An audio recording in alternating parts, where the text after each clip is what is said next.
hablando, o vamos a hablar de la clave de la civilización cristiana.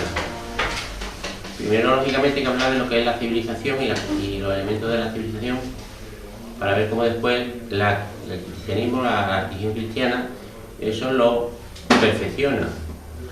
Porque no hace otra cosa la religión cristiana que perfeccionar lo que ya existe en el hombre, de modo que se puede decir que es la gracia la que perfecciona la naturaleza, no que la transforma, ¿no? Pues lo mismo pasa con la civilización.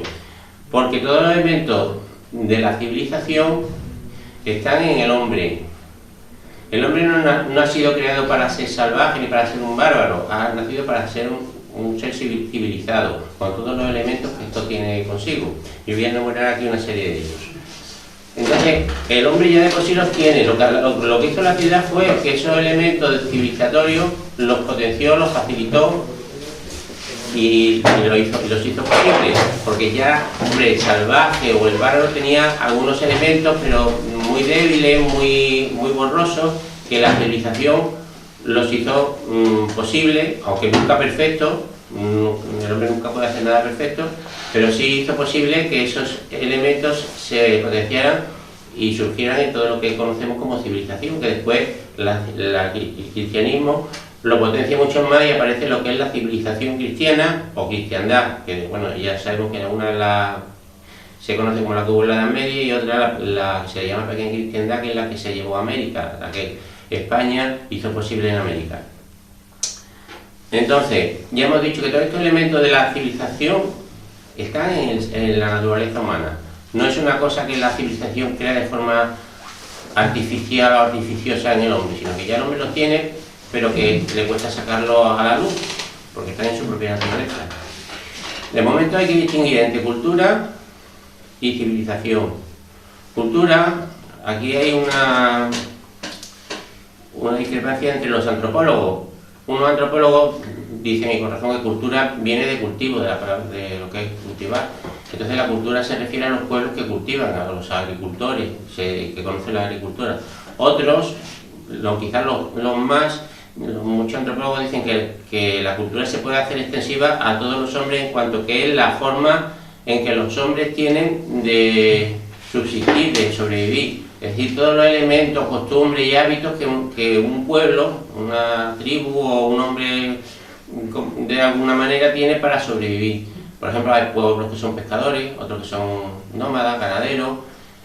Tienen sus costumbres, sus hábitos, sus técnicas para sobrevivir. Entonces, ese es otro término de cultura que es aplicable a todos los grupos humanos. No voy a hablar del término de cultura que se dice hoy en día cuando alguien sabe mucho y dice, esta es una persona muy culta o tiene mucha cultura, eso no nos interesa. Estoy hablando de cultura como técnica de supervivencia, que eso se puede decir que lo tienen todos los pueblos, todos tienen. Pero eso no es civilización, civilización es otra cosa. La palabra civilización viene del latín civitas, que significa ciudad. La ciudad es la que va creando poco a poco, posibilitando desde el principio todos estos elementos de la civilización. ¿Cómo nace la civilización? Pues nace, primero, el hombre encuentra un clima propicio.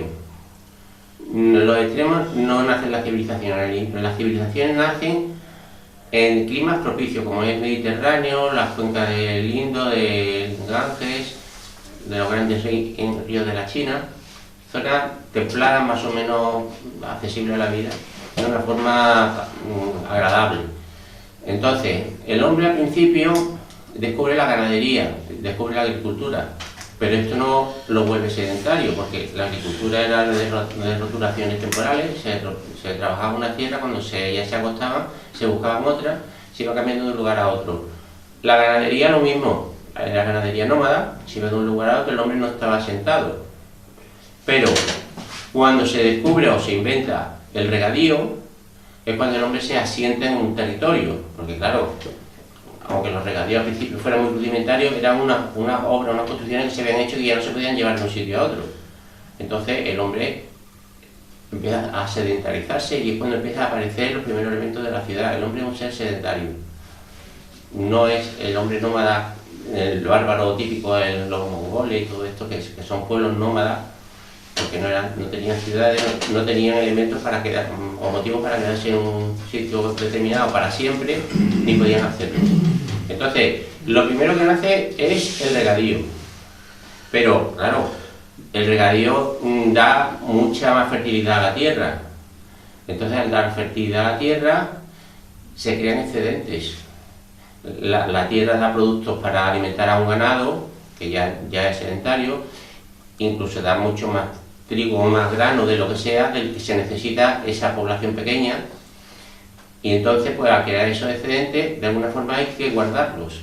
Se crean los almacenes, los silos, todo lo que sea, que se guarda.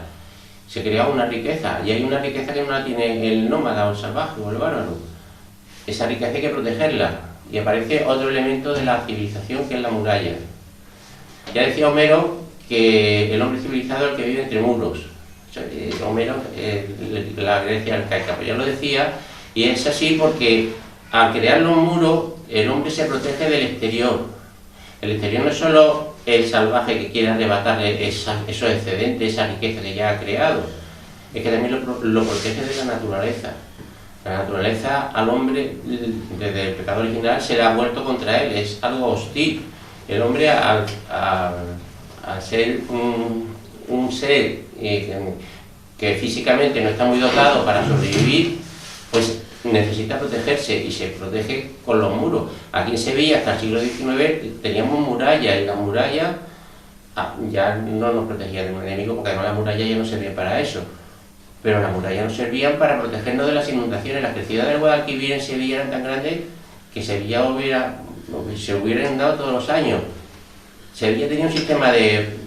se cerraron todas las puertas cuando el Guadalquivir se crecía, y las alcantarillas estaban construidas de tal manera que el agua podía evacuarse de la ciudad hacia el río, pero si había crecida no podía entrar del río a la ciudad. Entonces Sevilla se convertía en una isla.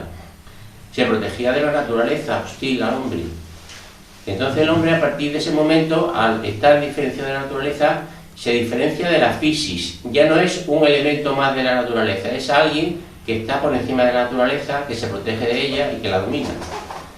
Se está haciendo posible, en cierta manera, el planteamiento de Génesis, que esté multiplicado y someter a todas las criaturas que vienen a la tierra. Esto se crea y se hace posible con la muralla, que es un elemento muy importante de la ciudad. Bien.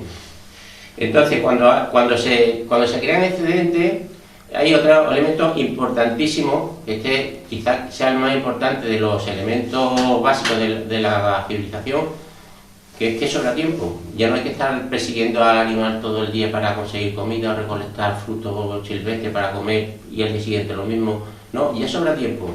Y hay excedentes, se trabaja una serie de horas al día, pero sobra tiempo, y aparece una cosa muy importante, que es el ocio. El ocio es importantísimo porque al hombre le sobra tiempo ya para hacer otras cosas que no sea buscarse el pan de cada día. Y eso se emplea de muchas maneras. ¿Cómo se emplea el ocio?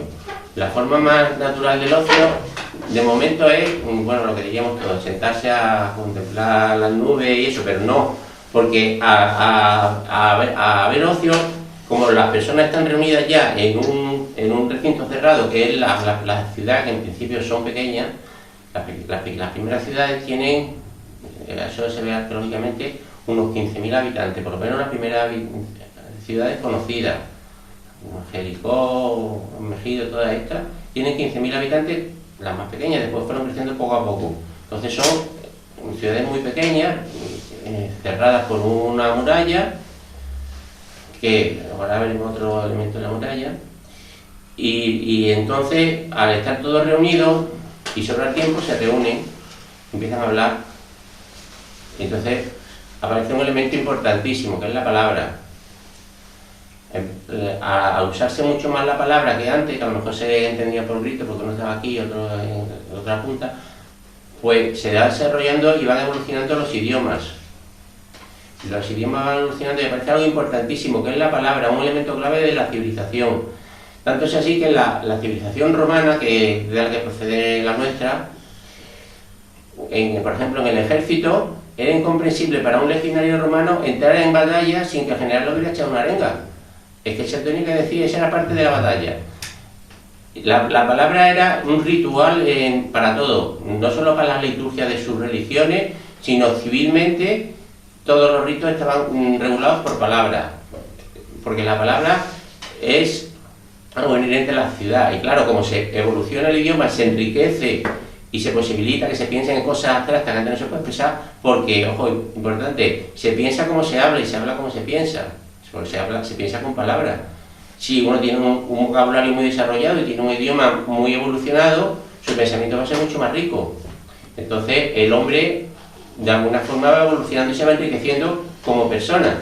Entonces, la palabra es importantísima, pero claro, aparece otra cosa importante. Al haber acumulación de riquezas, se almacenan en silo, un granero, donde sea, o incluso animales, ahora llega la hora de un momento de escasez, hay que repartir esto que sobra, y entonces aparece algo importante, que es que de alguna forma hay que contar eso, aparecen las matemáticas, se empieza a contar, a repartir, todo eso en matemáticas, empieza de alguna forma rudimentaria la matemática, que después en el cultivo de la tierra aparece también la geometría en Egipto, la biomensura. Geometría significa medida de la tierra. Entonces, aparece la matemática, que evidentemente es importantísimo, porque además es otra cosa que desarrolla mucho la mente, porque posibilita un pensamiento abstracto. La matemática es completamente abstracta, es algo que no está en la naturaleza. Nadie ha visto una raíz cuadrada por la calle ni tomar una cerveza con un logaritmo. Son cosas abstractas. Entonces, eso posibilita mucho el pensamiento abstracto. Y las matemáticas, curiosamente, es la que hacen que aparezca la escritura, no es, o sea, el número que aparece, el que facilita que aparezca la letra. Al principio no son letras, son pictogramas, pero van apareciendo la escritura, la palabra puesta por escrito para que quede para siempre. Y eso es muy importante, porque aparece algo tan importante como la historia. Antes ya sabemos que prehistoria es lo que hay dentro de la escritura, y a partir de que hay escritura y está puesta por escrito lo que ha pasado, pues entonces ya es historia. Entonces, otro hecho importante, y como aparece también gracias al ocio algo importante que es el pensamiento abstracto, bueno, gracias al ocio, la matemática, aparece una cosa muy importante que ha hecho que evolucione mucho la humanidad, que sea la filosofía. El hombre se reúne. Eso lo decía en la República, viene diciendo, vámonos a hablar no sé dónde, o sea, se van a hablar a algún sitio a discutir de temas abstractos, como la belleza, la libertad. La verdad son temas abstractos que no son materiales, pero el hombre ya es capaz de hacer eso y empieza a hacer la filosofía. La filosofía, tal como nosotros la conocemos, nace en Mileto, en Tales, pero en Grecia, pero bueno, hay otros sitios que también de alguna forma se filosofa. Todo esto lo posibilita el hecho de que haya ocio, algo muy importante, y ahora veremos después las consecuencias de que todo esto se esté destruyendo. Claro, entonces, al haber un pensamiento abstracto, al haber ocio, al haber excedente y haber más riqueza, pues la sociedad se hace más sofisticada. No es tan simple como el bárbaro que hace 4 cosas y no sale. Su cultura es muy limitada, pero su civilización es prácticamente inexistente, aunque algo de civilización tenemos todos. Entonces, el hombre se vuelve sofisticado. Entonces, con las matemáticas aparece otra cosa, que es el concepto de la medida. Claro, no solo con las matemáticas, es que en una ciudad, en el campo, un granjero perdido en un bosque o en una estepa puede hacer la casa lo grande que quiera, puede pegar lo bonito que quiera, ir donde quiera, no tiene límites. En la ciudad no puedes construirte la casa más que del límite que hay entre la de la derecha y la de la izquierda, y no puedes salirte más allá para ocupar la calle por donde tiene que pasar todo el mundo. Y además tiene el concepto de medida matemático. Entonces aparece una cosa importantísima que es el concepto de medida, y como el concepto de medida, la mesura. Saber cuándo parar. Saber cuándo parar de trabajar, saber cuándo parar de descansar, saber cuándo parar de beber, de hablar, de dormir, de comer. La medida es importantísima, porque después aparece otro... Bueno, ahora no voy a decir más adelante, no voy adelantando. Bien, algo importantísimo también en la ciudad es el cruce de caminos. El cruce de caminos es importante, bueno, en la pictografía, en los jeroglíficos egipcios, el símbolo de la ciudad es un círculo con una cruz, así, o sea, una cruz y un círculo encima. El círculo es la muralla y la cruz es el cruce de caminos, la encrucijada, donde vienen gente de distintos puntos que no son de la ciudad, los que son bárbaros o son de otra ciudad, y confluyen allí y traen noticias o traen ideas, intercambian ideas. Todo eso en la ciudad se va acumulando y se va creando un magma y se va haciendo una evolución continua y próspera de lo que es la ciudad.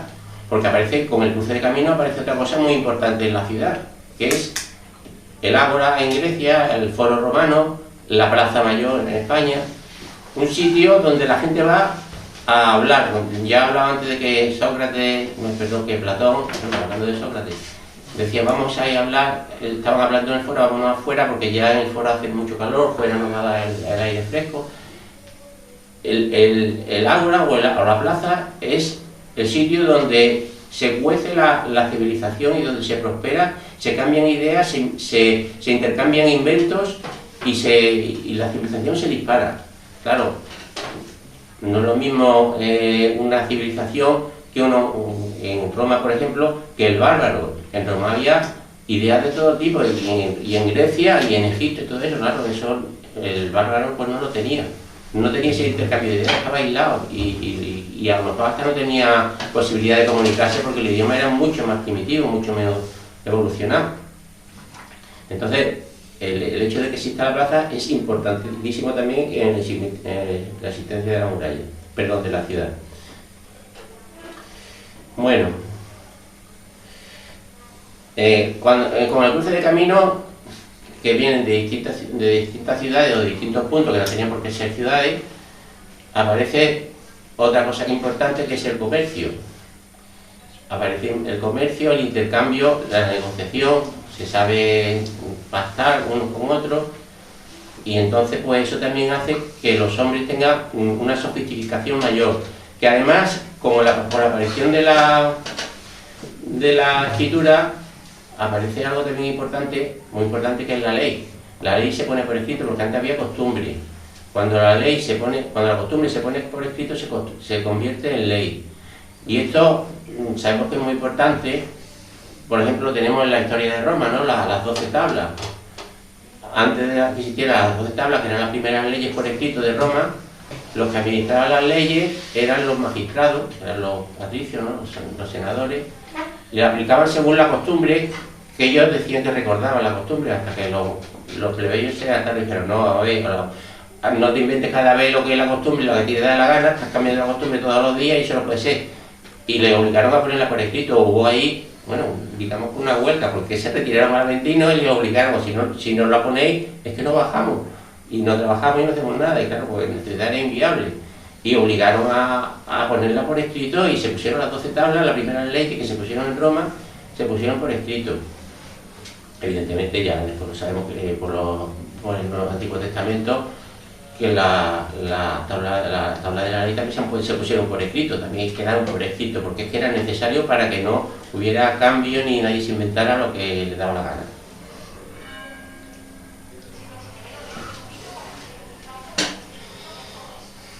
Bien, y de la mesura nace ya muchas cosas, desde la educación, la norma de comportamiento, mejor dicho. Nace otro invento, que esto ya se inventa en la Edad Media, aunque parezca que voy a decir una barbaridad, pero es una forma de decirlo, se inventa el amor. El amor tal como lo conocemos ahora, quizá ya no, como se ha conocido hasta ahora, eso que llaman el romanticismo, mal llamado, eso se inventa en la Edad Media, eso es el amor cortés, eso se inventa con las normas de caballería. Y son las mujeres las que ponen esas normas, aunque critique tanto a las mujeres al feminismo, a las mujeres a las feministas.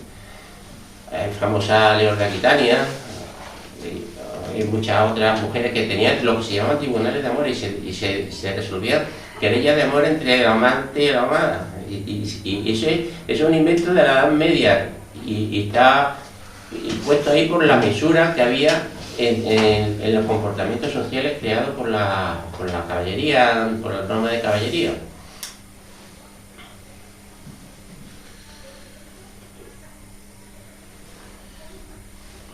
Bien, pues con la ley nace una cosa muy importante que es, claro, la ley para qué se pone.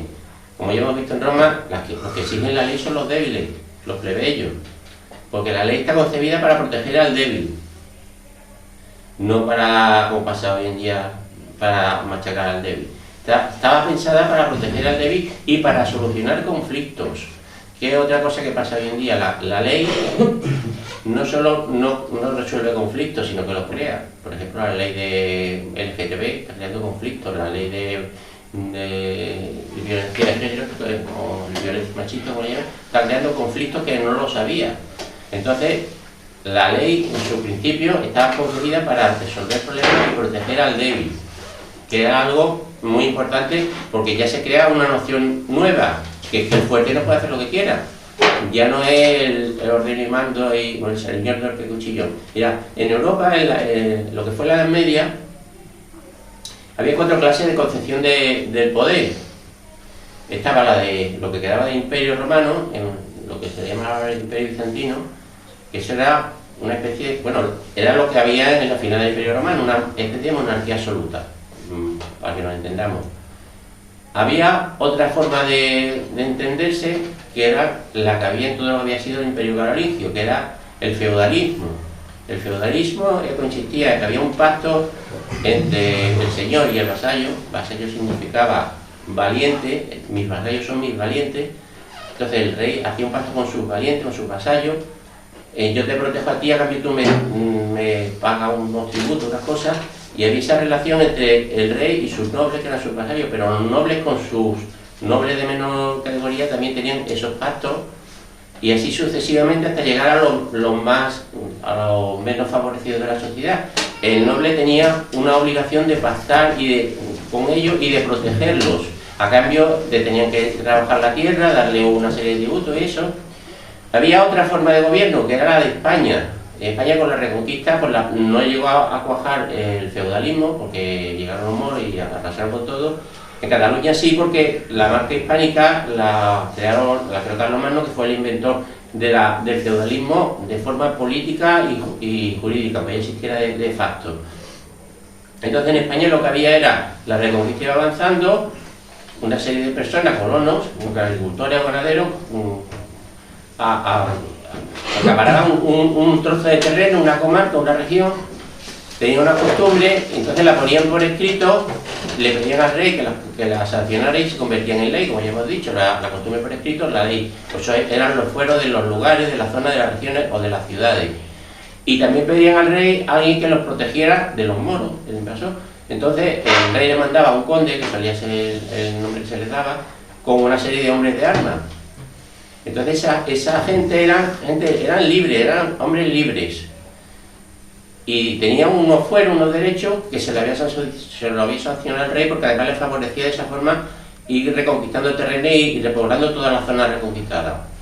Y había una última forma de gobierno, que era lo que pasaba en el resto de Europa, o sea, la Europa del Este, lo que ahora es, vamos a decir bien hablar, Ucrania, Rusia, Polonia, Hungría, todo eso. Ahí no había ni fuero, ni feudalismo, ni nada. Allí los nobles eran señores de horca y cuchillo, eran dueños y señores de vida y hacienda, literal.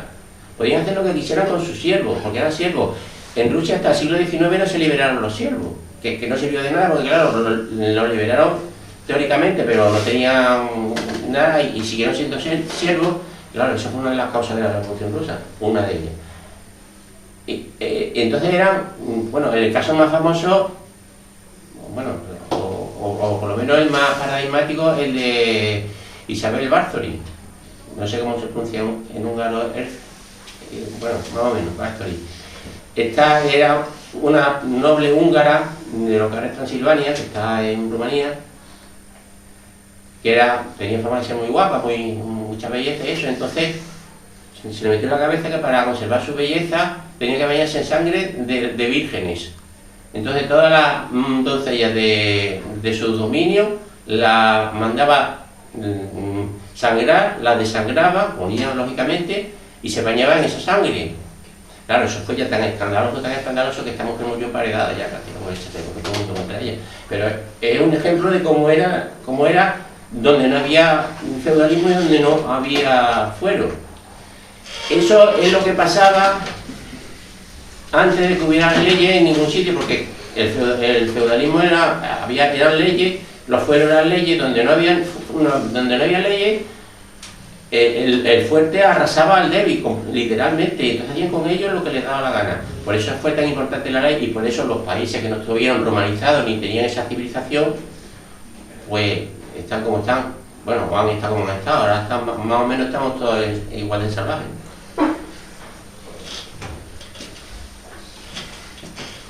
Bueno, otra cosa importante ya es que aparece la comunidad. El hombre, cuando está viviendo en una ciudad, no es lo mismo que cuando están dispersos por una pradera o por los bosques o por ahí trashumantes. Entonces, al aparecer la comunidad, no es que aparezca, es que el hombre de por sí tiene esa necesidad de vivir en comunidad, porque es un error antropológico el concepto del buen salvaje. Eso es un error. El buen salvaje no existe nada más que en la que existía la cabeza de Rousseau y de muchos liberales de hoy en día.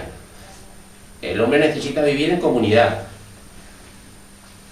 Entonces, claro, para vivir en comunidad hay una cosa que está clarísimo, que está en contraposición a eso, que es el individualismo. El hombre deja de ser individualista y aparece el hombre comunitario, que es otro de los elementos de la ciudad que después hace que posibilite algo importante en la ciudad, que es la colaboración.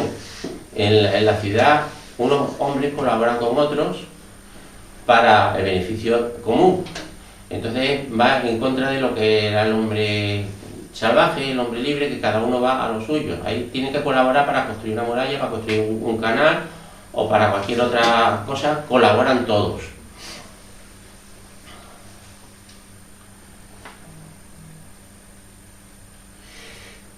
Entonces con esto aparece algo muy importante, que al vivir socialmente en comunidad en una ciudad, el hombre ya se interesa por lo que pasa en esa ciudad. Entonces ya tenemos el concepto de Aristóteles, que el hombre es el zoon politikon, un animal político. El hombre es al decir que es un animal político, es decir, el hombre es únicamente el que vive en ciudad. Aristóteles consideraba al bárbaro que no era un hombre completo, porque no vivía en ciudad, no era civilizado. El hombre era un zoon politikon, un ser que vivía en la ciudad, un animal político. Entonces, claro, los griegos esto les daba mucha importancia. Ellos pensaban que el hombre que no se interesaba por la polis, por la política, ellos les daban eso, una palabra que nos ha llegado a nosotros. Esa palabra era idiotes. Idiotes era el que pasaba de política. Yo no quiero saber nada de política, no me interesa. Esa palabra de idiotes nos ha llegado a nosotros como un insulto. Pues ellos decían, es que si tú no te gobiernas, te van a gobernar otros. Preocúpate del gobierno de tu ciudad. Entonces todos se preocupaban, no es que todos gobernaran la ciudad, pero cada uno se preocupaba de un aspecto de la ciudad o de todo, de parte, de lo que fuera. Entonces todos, de alguna forma, estaban preocupados por la polis, por la política de su ciudad. Porque, ojo, que esto es, la vocación política no es algo que de pronto se inventa, ni por supuesto un elemento de la democracia. Esto es algo que va innato con el hombre, la vocación política, de preocuparse por la comunidad, por la sociedad, por hacer el bien. Y ahora decía Aristóteles, si quieres hacer el bien a un grupo de personas, hazte amigo de ellos. Y en la amistad pues se le hace bien a otras personas. Si quieres hacer el bien a todos, preocúpate por la política, porque haciendo leyes justas beneficiarás a toda la comunidad. Entonces es como se hace un bien a toda la comunidad, preocupándose e interesándose por la política. No todo va a ser el rey ni el presidente o el jefe de la ciudad o de la polis, pero de alguna forma tienes que estar colaborando en el bien común. Entonces por eso los griegos a que no colaboraban le llamaban idiotes, que ahora va a llegar a nosotros como idiotas. Y además algo lógico, porque hay mucha gente que hoy en día dice, hombre, es que yo me dedico a mi familia, vivo bien, mi casa, mi sueldo y lo demás me da igual, no quiero saber nada de la política. Si tú vas en un barco y el barco se hace agua, por muy bonito que tenga tu camarote se va a pique con el barco. Es absurdo pensar que yo me dedico a lo mío y lo demás no me va a afectar. ¿Qué te va a afectar? Te afectan tus vecinos, te afectan la gente con la que convive, con quien trabaja, los compañeros de tus hijos, los novios, las novias de tus hijos, todo eso te afecta. Y claro, todo eso lo crea el hecho de vivir en una ciudad. El que vivía aislado en una granja en medio de las praderas, pues no lo tenía, ¿no? Esto ya lo hablaban también los papas en el siglo XIX, Pío XI hablaban de que la escuela primera de patriotismo de todas las personas era su ciudad. Claro, ellos ponían de ejemplo las ciudades medievales y renacentistas de Italia, que eran ciudades, eran ciudades-estado, muchas de ellas, y ahí aprendían los hombres a ser patriotas, a amar a su patria, que no era otra que la ciudad. Poco a poco las ciudades fueron creciendo. Otra cosa, el elemento de la ciudad, ojo, que hay que tener en cuenta que las ciudades tienen un alfoz, un territorio que los rodea, a los que la ciudad le influye. No vayamos a pensar que el que vive en un pueblo es un salvaje, no, porque los elementos civilizatorios se irradian, porque el bien es expansivo, y se expanden esos elementos civilizatorios a una comunidad más o menos extensa que está fuera de las murallas, está extramuros, pero les afecta. Entonces, esas personas pues también se han beneficiado de la civilización, aunque no hayan vivido dentro de las murallas.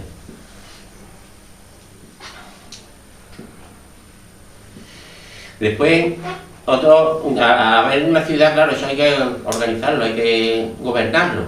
No es lo mismo que vive cada uno por un lado. La ciudad de alguna forma necesita ser gobernada, aparece el concepto de jerarquía. La jerarquía en las ciudades era necesario, importante. Y aparecen dos conceptos que no tenían los griegos, pero sí ya lo tenían los romanos, que es la división entre poder y autoridad. Los romanos diferenciaban entre la potestas, el poder, y la autoritas, la autoridad. La autoridad era la que tenían los que sabían y se les reconocía ese saber de forma pública. En Roma residía el Senado. El Senado viene de Senex, que es anciano, viejo. Entonces las personas sabias, porque lo habían adquirido con la edad, esa sabiduría, estaban en el Senado y aconsejaban y decían cómo debería de dirigirse esa ciudad. En la ciudad griega estaba la Perusia, que la Perusia venía a ser lo mismo que el Senado, el consejo de sabios, el consejo de ancianos, que decían cómo debía hacerse, pero no tenían el poder. El poder lo tenía, en Roma eran primero el rey, y después eran los cónsules, que eran dos, que hacían los papeles de rey. Entonces, los cónsules ejercían el poder, pero el Senado tenía autoridad. Los cónsules podían hacer lo contrario de lo que decía el Senado, pero ojo como se equivocaran, porque les costaba caro, por no hacer lo que decía la ciudad. Si le salía bien, estupendo, pero si le salía mal, en su carrera política, en el cursus honoris ya se iba al traste. Porque la autoridad y el poder eran son dos cosas distintas, que hoy también se ha perdido la distinción entre autoridad y poder. En la Edad Media también se tenía, la autoridad residía en la Iglesia, en el Papa, en toda la doctrina de la Iglesia, y el poder la tenía el emperador, los reyes, los duques, o las distintas repúblicas que había en Italia.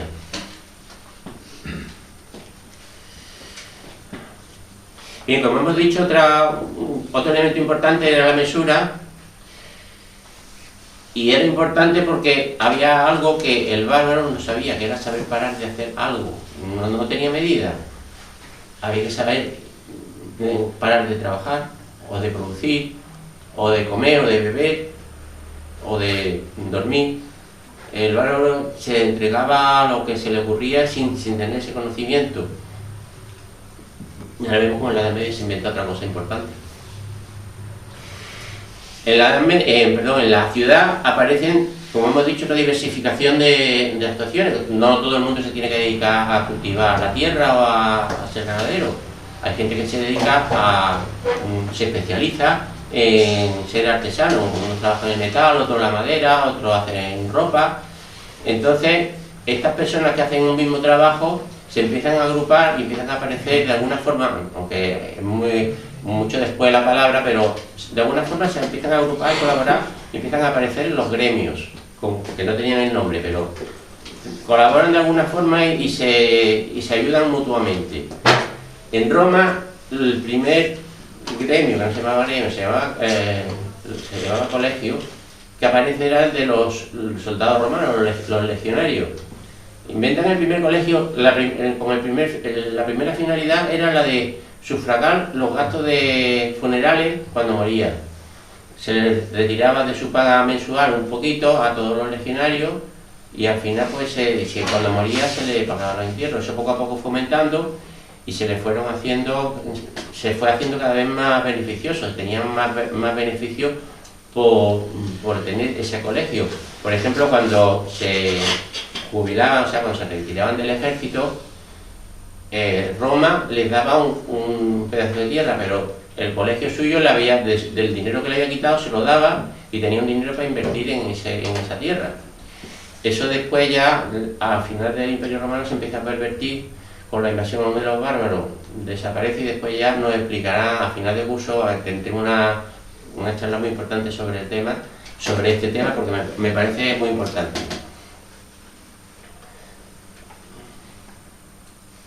Claro, al aparecer los gremios, que ya digo que no es la palabra adecuada, pero para entenderlo, aparece una cosa, bueno, no es que no existiera antes, pero que esto ya lo flexibiliza mucho, que es la libertad.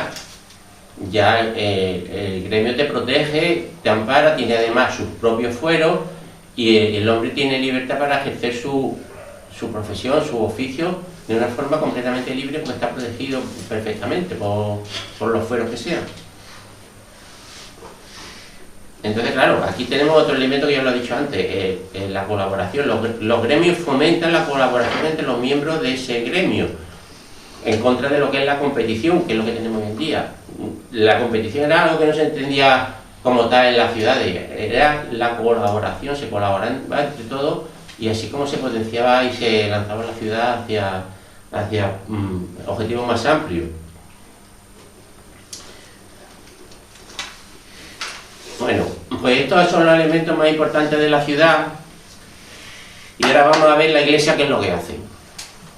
Cuando llega el cristianismo, estaba todavía el Imperio Romano en plena pujanza. Bueno, nace cuando empieza el Imperio como tal, con Augusto. En 313 se dicta el Edicto de Tolerancia de Milán, en 311 fue el primero, en 313 se dicta el segundo Edicto de Tolerancia, que fue para todo el Imperio.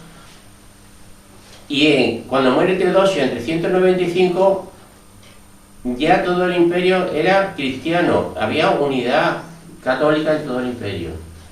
La primera unidad católica había una anterior que era la de Armenia, que fue anterior, pero bueno, después un poco retirado. Pero en Europa Occidental, en Europa, la primera unidad católica fue la del Imperio Romano, que fue impuesta por Teodosio. Entonces, ahora que hemos dicho que es lo que hace el cristianismo, es todos estos elementos de la civilización, potenciarlos y perfeccionarlos. Porque la civilización, por muy perfecta que fuera y muchos elementos, cosas buenas que hubiera aportado, tenía muchos defectos y seguiría teniéndolo, siempre los tendrá, pero el cristianismo los perfecciona mucho. De momento tenemos que la propia Iglesia en el Nuevo Testamento tiene un ejemplo de ciudad clarísima, que es Jerusalén.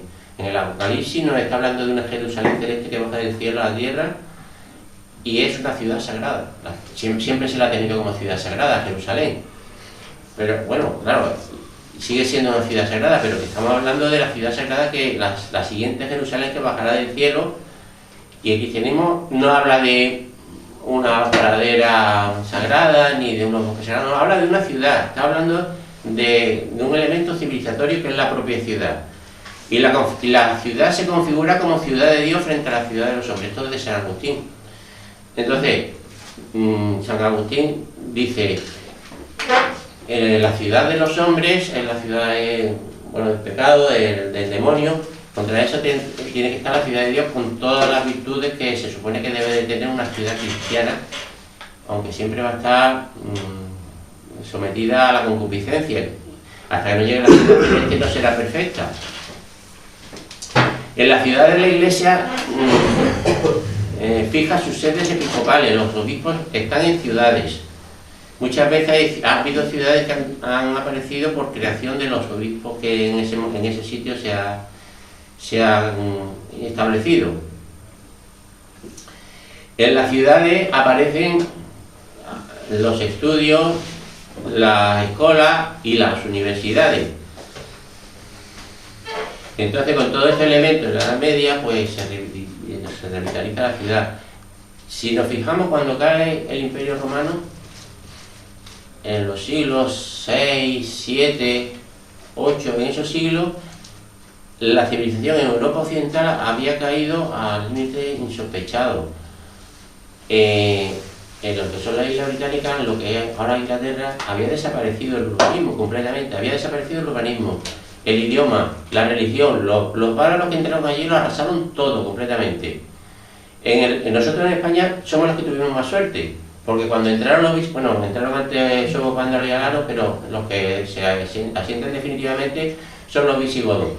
Y los visigodos llevaban ya un siglo dentro del Imperio Romano, algo civilizados estaban. Entonces fueron los que mejor conservaron la civilización y de hecho se preocuparon por hacerlo. Su primera capital en España fue Barcelona, después se asentaron en Toledo, aquí estuvieron un tiempo también, siempre en ciudades, y se preocuparon de resucitar la civilización romana. Tenemos el ejemplo famoso de San Isidoro de Sevilla con sus etimologías. Si nos fijamos en la etimología, no sé si alguien la ha leído, si las lee, cómo se había perdido saber que tenían en Roma en el siglo IV, por ejemplo. Es que es lastimoso lo que cuenta San Isidoro, y cuenta mucho, y era un sabio, pero para lo que se sabía en tiempo de San Isidoro era una pena, ¿no? En aquella época, la civilización en Europa Occidental comparada con China estaba muy por detrás, pero muy por detrás. Fue gracias a la Iglesia y al transcurrir de esos 1000 años de la Edad Media, lo que hizo que al final de la Edad Media y el principio del Renacimiento estuviera Europa muy por delante de la civilización china, que se había quedado atascada completamente. Esa evolución que hubo durante la Edad Media de la Europa occidental, porque claro, ya hemos dicho que la que estaba en Polonia medianamente civilizada, pero que estaba en Ucrania, Rusia, Hungría, todo eso, pues estaba medio civilizada, porque no habían tenido romanidad y no tenían ciudades, aunque sí se habían convertido al cristianismo mucho más tarde, los países nórdicos también más tarde. Entonces, claro, todo eso se echa en falta.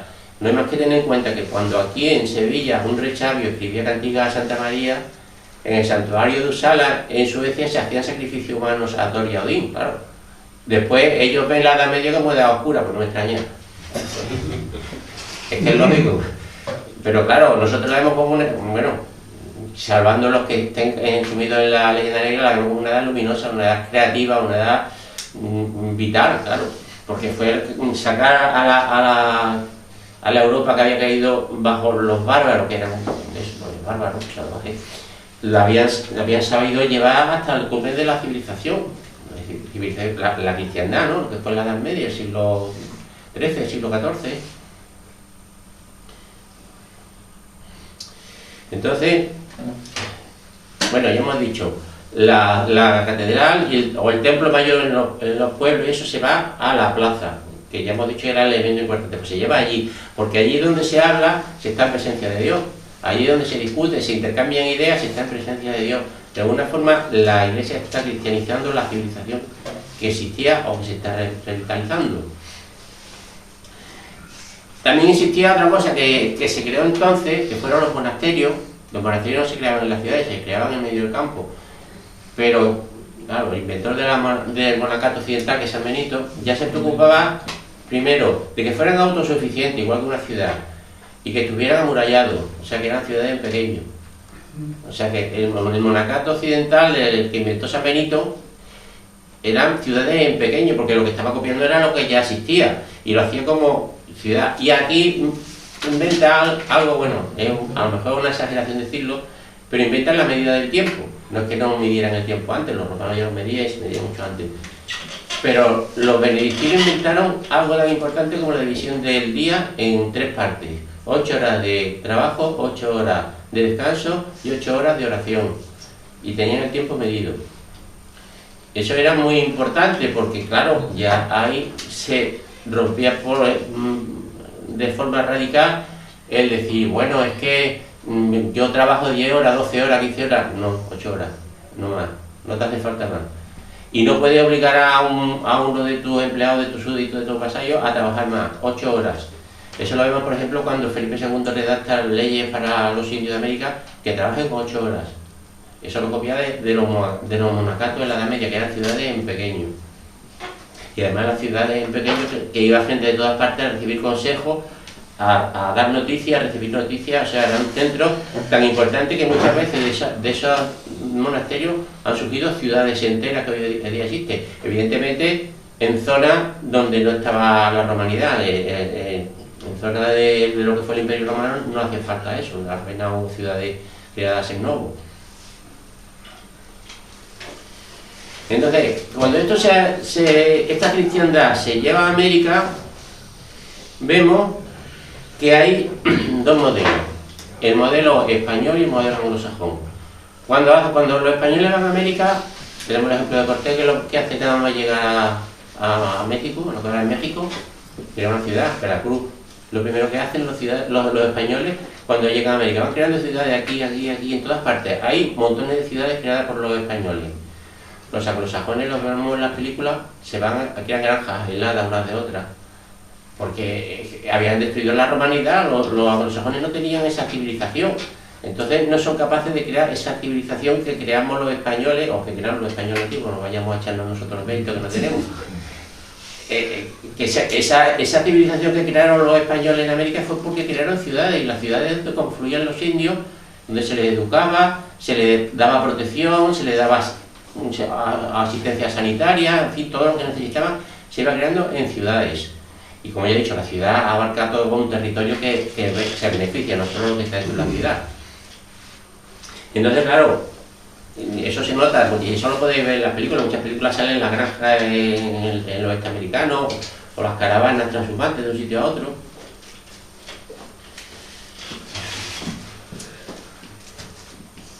Bien, pues ahora vamos a hablar un poco de qué es lo que se está perdiendo de la civilización cristiana, de esta civilización que a partir de que acaba la Edad Media, ya con Lutero empieza a estropearse la cosa. Lo que llamamos la revolución, ¿no? Primero, se pierde la mesura. Ya no se sabe parar de trabajar, se trabaja todo lo que se pueda más. En España todavía se gana o sea, se cobra por meses. En Estados Unidos se cobra por horas. Entonces, claro, mientras más horas trabajas, más ganas. Ya no trabajas 8 horas, trabajas 10, 12, 14, las que haga falta, porque si gano más y más. No se tiene ese concepto de la mesura. Y eso es importante no solo para eso, es para beber. A mí me ha contado, porque yo no he estado, pero a mí me ha contado que en Rota, en la base americana, los americanos cuando salen y están libres de sus obligaciones militares, se ponen a beber y no paran, y se emborrachan. Bueno, y lo dicen de los ingleses que vienen a Baleares, vienen a emborracharse, a beber. Aquí se bebe, pero con mesura, ¿no? Ese concepto de mesura no es que lo llevemos los gemelos, no, lo llevamos en la civilización que hemos heredado, y eso hay que conservarlo. Entonces hay que saber trabajar 8 horas, descansar 8 horas, o sea, una medida, siempre con medida. Claro, otra cosa importante, que como el progresismo del siglo XIX desaparecen las murallas. Al desaparecer las murallas ya no hace falta defenderse de un enemigo, porque no servían las murallas ya. Ni siquiera las letras italianas servían ya con la artillería que se disponía, pues no era útil. En Sevilla sí que se perdió, porque a partir de entonces se empezó a inundar Sevilla, que ciudad del Guadalquivir, hasta el tiempo de Franco, que se hizo la corte y todo eso, existían inundaciones porque se habían quitado las murallas. Y otra cosa importante, no solo al perderse la muralla se pierde esa defensa, es que se pierde esa separación de la fisis, de la naturaleza. El hombre ya vuelve a estar inmerso en la fisis, por eso ahora está resurgiendo el ecologismo. Ya el hombre no es algo aparte de la naturaleza, se pretende que sea algo subordinado a la naturaleza. Eso es otro signo de barbarismo, ¿no? ya se está volviendo a lo que eran los bárbaros, estaban dentro de la naturaleza, era algo más de la naturaleza. Claro, del zoon politikon, del animal político, se pasa al desinterés por la política. Es un egoísmo anticristiano y la política se entiende como algo malo. No se entiende como un acto de caridad hacia el prójimo, voy a procurar el bien para toda la comunidad. La política se entiende como algo malo porque es que, bueno, hoy en día los que son los partidos políticos están dando ejemplo continuamente de lo que están haciendo, pero es que eso no es la política, eso es partidismo. La política en realidad es algo bueno, es algo que es procurar el bien común de todos. Entonces, en ese sentido se ha perdido y la gente está diciendo la política algo malo, no te metas en política, no te compliques la vida con estas cosas. O es egoísmo o es rechazo a una cosa que se malentiende, y es porque los ejemplos que se están viendo lo dicen así.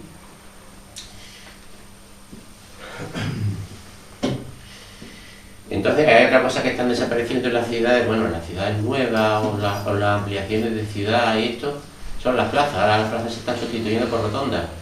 Claro, una rotonda que se va a reunir para charlar. Una rotonda se da vuelta con el coche y se sigue para adelante, ¿no? No hay otra cosa. Las leyes, como ya he dicho, no solucionan los conflictos, los crean. Hemos hablado del caso de la LGTB, las leyes de ideología de género, esto de malos tratos domésticos, de género, machistas, como se les quiera llamar. Después hay otra cosa que como la monsura se ha perdido, que es la megápolis. Con la civilización y con la medida aparece una cosa importantísima, que es el arte. Antes de la civilización, evidentemente, pues ya he dicho que lo lleva el hombre en sí, había manifestaciones de arte. Si nos vamos al Museo Arqueológico vemos idolillos y algunas pinturitas, están las cuevas de Altamira y otras cuevas en Lascaux. Eso es arte, pero de una forma sistematizada, racionalizada, pensada, como se crea cuando existe la ciudad, ese arte no existía antes. No era posible, el hombre no se podía especializar en eso. El hombre se especializa en ser artista cuando hay otro que se dedica en cultivar la tierra para él, ¿no? Entonces cada uno hace una parte y al aparecer el arte aparece pues, con el concepto de medida, ya digo. Se mide la longitud de las cuerdas para hacer un arpa, o se mide la longitud de un templo griego. Cuando se cristianiza todo eso, pues todo eso se cristianiza, pero todo eso viene de antes. Eso al cristianizarse puede hacer posible una catedral gótica, por ejemplo, o cuadros como los de Miguel Ángel o Botticelli. Todo eso son creaciones debido a la mesura. Eso se ha perdido. Hoy ya el arte no es eso, y tampoco es lo que se supone que tiene que ser arte, que es buscar y manifestar la belleza. Ahora lo que se procura es provocar. Se crean completamente cosas absurdas, como en una exposición de estas que hay por ahí, que pone un burro muerto en la exposición, que antecedía huele ya, pero la gente va a verlo. O un cuadro, o sea, el marco y el cuadro en la pared, y la gente se pone ahí a mirar la pared. Entonces se está barbarizando la sociedad a pasos agigantados. Eso es peor que lo que había con los bárbaros. Se está idiotizando la sociedad completamente. Y el arte es propio de la civilización. Bueno, lo que he dicho, por último ya, de estos elementos, es la confusión entre autoridad y poder. Ya no hay distinción entre autoridad y poder. Ahora el que manda, el que decide lo que es bueno, lo que es malo, lo que está bien y lo que es verdad. Bueno, ya sabemos la famosa, en 1984, el Ministerio de la Verdad. Bueno, pues que eso ha pasado durante la pandemia, que teóricamente todavía existe, ¿no? No, esto es lo que se dice y no se discute. ¿Desde cuándo la ciencia ha avanzado sin debatir las cosas? Las cosas hay que debatirlas y hablarlas, y no, es que te censuraba, no puedes hablar nada, no puedes decir nada, lo oficial. Comité de expertos que no existía, pues eso es lo oficial. Y esa es la autoridad y el poder, todo juntos. Claro, porque ya ni siquiera la Iglesia es la autoridad. Y ahora ya el elemento más importante, yo creo que esto es fundamental, la Iglesia, cuando cae el Imperio Romano, es capaz de levantar de nuevo una civilización más perfecta todavía que la había durante el Imperio Romano. Le costó 1000 años, o más o menos. Hoy en día, cuando Gaddafi se escribió Esperando a los bárbaros, se creía todavía que los bárbaros iban a venir, que iban a venir fuera, nos iban a invadir. Los bárbaros los tenemos dentro, están entre nosotros. La sociedad es la que se ha barbarizado. Claro, si a eso le asumamos el agravante de que vienen muchos inmigrantes ilegales, y en España además se les trae, no se deja llegar, sino que se les trae, y son bárbaros porque la mayoría vienen de África o de países que no están civilizados, pues la sociedad cada vez está más barbarizada.